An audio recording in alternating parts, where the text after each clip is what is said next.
Hello, public speaking class. My name is Timothy Schneider, and for my topical research informative speech, I decided to talk about the human contribution to environmental decline.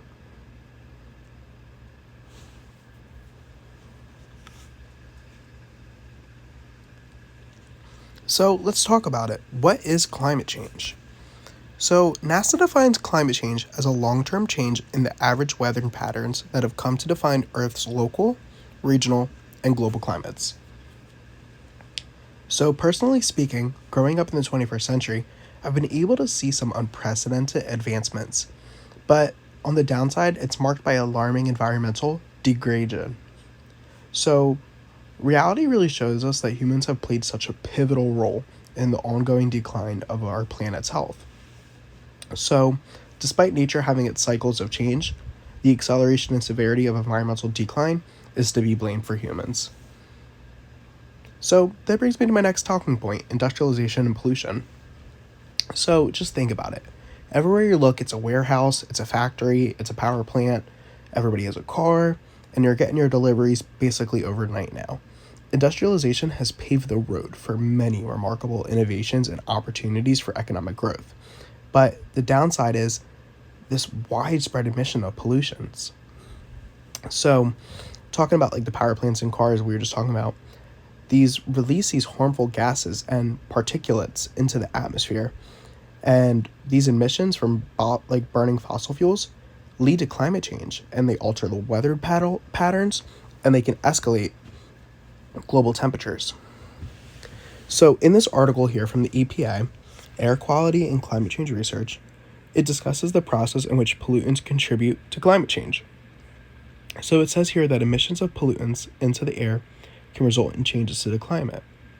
So these greenhouse gases going into the ozone layer, going into the atmosphere, they can warm the climate, and can have either a warming or cooling effect on the climate. The throwaway culture created by humans have resulted in alarming amounts of waste.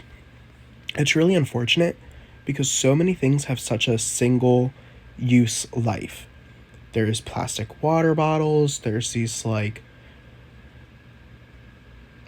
single-use plastics that are non-biodegradable and persistent, and they accumulate in landfills and oceans. And these materials degrade so slowly that it contaminates the ecosystem. It harms wildlife and it harms marine life. So we're going to talk about deforestation and habitat destruction. So the agricultural needs and needs for expanding urbanization results in extensive deforestation. So to break that down a little bit, the amount of produce that we need, the amount of housing and areas associated with that is so high that unfortunately there's deforestation. So as we eliminate forest, it's getting rid of all this ecosystems and biodiversity and the stored carbon that are in the trees, and that accelerates climate change. So the WWF wrote this article, Learn the Effects of Deforestation.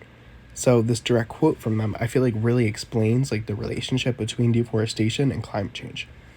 So trees absorb, they store carbon dioxide, and if forests are cleared or even disturbed, they release that CO2 and other greenhouse gases up into the atmosphere and contribute to about 10% of global warming. That's so much.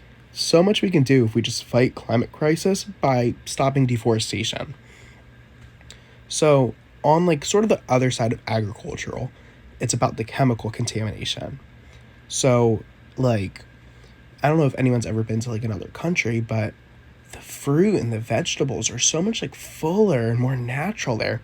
America is such a big perpetrator of using all these herbicides and pesticides and fertilizers, and they bleed into the water, they bleed into the air, bleed into the soil, and they throw these ecosystems out of whack, and they pose health risks to both humans and wildlife.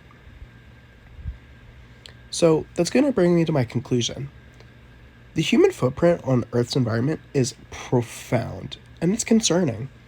So despite all these initiatives and awareness going around about sustainability and conservation, the pace of environmental decline is still super high. It's important to adopt holistic approaches that prioritize renewable energy, sustainable practices, and responsible consumption to stop further harm to our planet. Thank you so much for tuning in. I have my works cited right here. The top one and then the one in the middle with like the asterisks, they're just the ones that I included in here. I got my other information from the other sources. But thank you so much for having a listen.